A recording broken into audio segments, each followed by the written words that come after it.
নির্বাচনের মুখে ফের উত্তপ্ত মালদার রাজনৈতিক পরিবেশ। চাঁচল থানার শাহবাজপুর গ্রামে কংগ্রেস নেতার উপর নৃশংস হামলার অভিযোগ ঘিরে চাঞ্চল্য ছড়িয়েছে এলাকায়। অভিযোগ, চাঁচল 1 নম্বর পঞ্চায়েত সমিতির সদস্যা নাসিদা খাতুনের স্বামী তথা কংগ্রেস নেতা মর্তুজ আলমকে বাড়ি থেকে ডেকে নিয়ে গিয়ে এলোপাথারি মারধর করা হয়। পরিবারের দাবি, লোহার রড ও পাঞ্জা দিয়ে মাথায় আঘাত করা হয়, ফলে গুরুতর জখম হন তিনি। আশঙ্কাজনক অবস্থায় তাকে ভর্তি করা হয়েছে চাঁচল সুপার স্পেশালিটি হাসপাতালে। তার চোখেও গুরুতর চোট লেগেছে বলে জানা গেছে। আহত নেতার স্ত্রী নাসিদা খাতুন অভিযোগ করেন, এলাকার তৃণমূল কর্মী রাজেশ ও মিরাজ সহ কয়েকজন বাড়িতে ঢুকে তার স্বামীকে টেনে বাইরে বের করে বেধড়ক মারধর করে। তিনি জানান, গত কয়েকদিন ধরে এলাকায় উত্তেজনা চলছিল। যদিও তার স্বামী থানায় কোনো অভিযোগ দায়ের করেননি, তবুও সন্দেহের বশেই এই হামলা চালানো হয়েছে বলে দাবি তার। ঘটনার খবর পেয়ে হাসপাতালে ছুটে যান জেলা কংগ্রেসের সাধারণ সম্পাদক আনসারুল হক এবং চাঁচল বিধানসভার কংগ্রেস প্রার্থী আসিফ মেহবুব সহ দলীয় নেতৃত্ব। কংগ্রেসের অভিযোগ, তৃণমূলের গুন্ডা বাহিনী পরিকল্পিতভাবেই হামলা চালিয়েছে। দ্রুত দোষীদের গ্রেপ্তারের দাবি জানানো হয়েছে, তবে সমস্ত অভিযোগ অস্বীকার করেছে তৃণমূল নেতৃত্ব। মালদা জেলা তৃণমূলের সাধারণ সম্পাদক রফিকুল হোসেন দাবি করেন, এটি কংগ্রেসের গোষ্ঠীদ্বন্দ্বের ফল। তৃণমূলের কোনো যোগ নেই এই ঘটনায়। ঘটনাকে কেন্দ্র করে এলাকায় চরম উত্তেজনা ছড়িয়েছে। পরিস্থিতি নিয়ন্ত্রণে রাখতে এলাকায় পুলিশ মোতায়েন করা হয়েছে বলে প্রশাসন সূত্রে জানা গিয়েছে।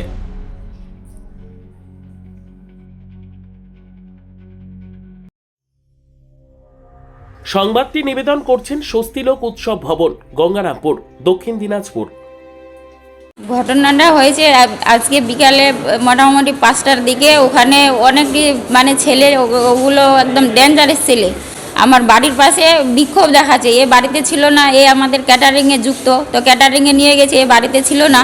তো আমি ওগুলো বলতে ওদেরকে আমি কথা বলতে যাইনি, ওরা যে অমনি করছে। তো আমি বলছি কেন গাল দিচ্ছে। আমি যাচ্ছিলাম, তো একটা লোক বললো যেও না, ওখানে ওরা আছে, তুমি বাড়িতেই থেকো, বাইরে হো না।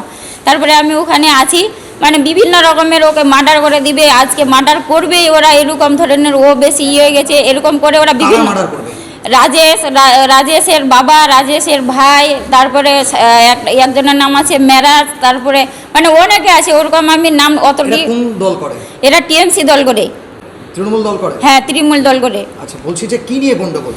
ওদেরকে বলে কোন অফিসার খরবা ফাঁড়ি থেকে বলেছে যে মর্তুজ মেম্বার তোমাদের নামে ডায়েরি করেছে।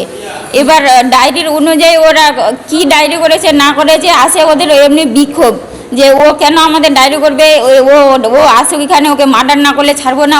ওই ডায়েরির ভিত্তি করে করেছে। সর্বোত্তম সুযোগ সুবিধে রয়েছে আতিথেয়তায়। সুপরিচিত স্বস্তিলোক উৎসব ভবন, অতিথিদের যে কোনো অনুষ্ঠানের জন্য উপযুক্ত ওয়ান স্টপ ডেস্টিনেশন।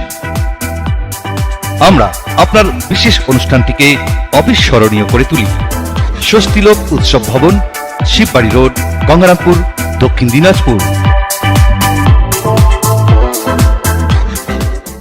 যে ঘটনাটা ঘটেছে আমাদের পঞ্চায়েত সমিতির স্বামী, আমাদের মেম্বারের স্বামী মর্তুজ আলম, তার যে ঘটনাটা ঘটেছে সেটা একটা হচ্ছে গ্রাম্য বিভাগ।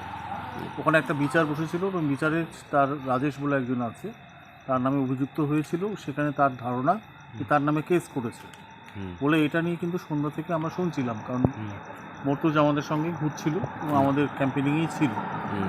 তারপর ওর যাওয়ার মোটামুটি 1 ঘন্টা পর হঠাৎ করে শুনতে পাই যে ওখানে একটা মারপিট হয়েছে, একটা মারামারি ঘটনা ঘটেছে এবং ওর উপর আক্রমণ হয়েছে, যে হাতে পাঞ্চার ছিল সেটা দিয়ে ওর মুখে মেরেছে। এবং শুনে আমরা সঙ্গে সঙ্গে আইসিকে ফোন করি, খরবা ফাঁড়ির যিনি আমাদের দায়িত্বপ্রাপ্ত আছেন, তিনি বলেন যে আমি এখানে স্পটে এখনই বেরোচ্ছি, আপনি ওখানে একটু অন্তপক্ষে আমাদের শান্ত করতে বলেন। তারা আমাদের দিক থেকে শান্ত করেছি। কাজে লাগানো হয় যারা নেশাগ্রস্ত অবস্থায় থাকে, যারা মাফিয়া, তাদেরকে কাজে লাগানো হয় বিভিন্ন রকম ঘটনায়। আমাদের সন্দেহ যে এইভাবে উস্কে দেওয়া হয়েছে, মর্তুজের মতন একজন ক্লিন একজন মানুষকে সেখানে আহত করা হয়েছে।